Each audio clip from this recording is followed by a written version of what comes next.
سابق وزیر اعظم کا جنرل باجوہ کو عدالت میں بطور گواہ بلانے کا بیان، کہا کہ قمر باجوہ نے ڈونلڈ لو کے کہنے پر سب کچھ کیا۔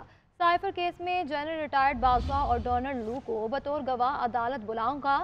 صحافیوں سے غیر رسمی گفتگو کرتے ہوئے سربراہ تحریک انصاف کی مذاکرات اور کسی سے بھی ملاقات کی تردید، کہا کہ کوئی ملا نہ ہی مذاکرات کیے۔ بولے 9 مئی لنڈن پلان کا حصہ تھا، انہیں غیر آئینی طور پر پکڑا گیا، انہیں کوئی فرق نہیں پڑتا، جان دینے کو بھی تیار ہیں۔ بشرا بی بی سے نکاح سے متعلق بتایا، انہوں نے پہلی بار بشرا بی بی کو نکاح کے وقت دیکھا۔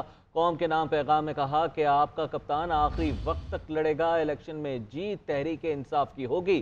سائفر کیس میں سابق چیئرمین پی ٹی آئی اور سابق وزیر خارجہ شاہ محمود قریشی پر 12 دسمبر کو فرد جرم عائد کی جائے گی۔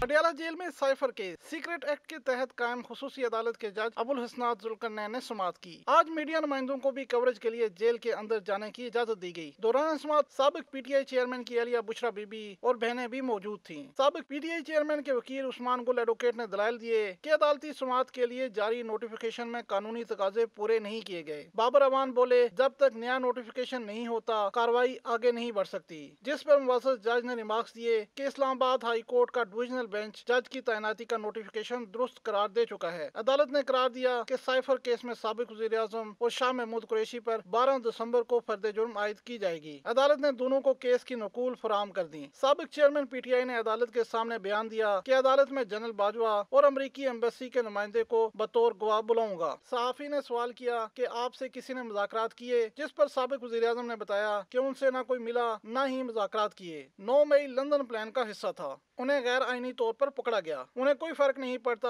جان دینے کے لیے تیار ہیں۔ بشرا بی بی سے نکاح سے متعلق بتایا کہ انہوں نے پہلی بار بشرا بی بی کو نکاح کے وقت دیکھا۔ قوم کے نام پیغام میں کہا کہ آپ کا کپتان آخری وقت تک لڑے گا، الیکشن میں جیت تحریک انصاف کی ہوگی۔ دوسری جانب سابق چیئرمین تحریک انصاف کے وکیل نے عدالت عظمیٰ میں آفیشل سیکرٹ ترمیمی ایکٹ کی جلد سماعت کے لیے درخواست دائر کر دی۔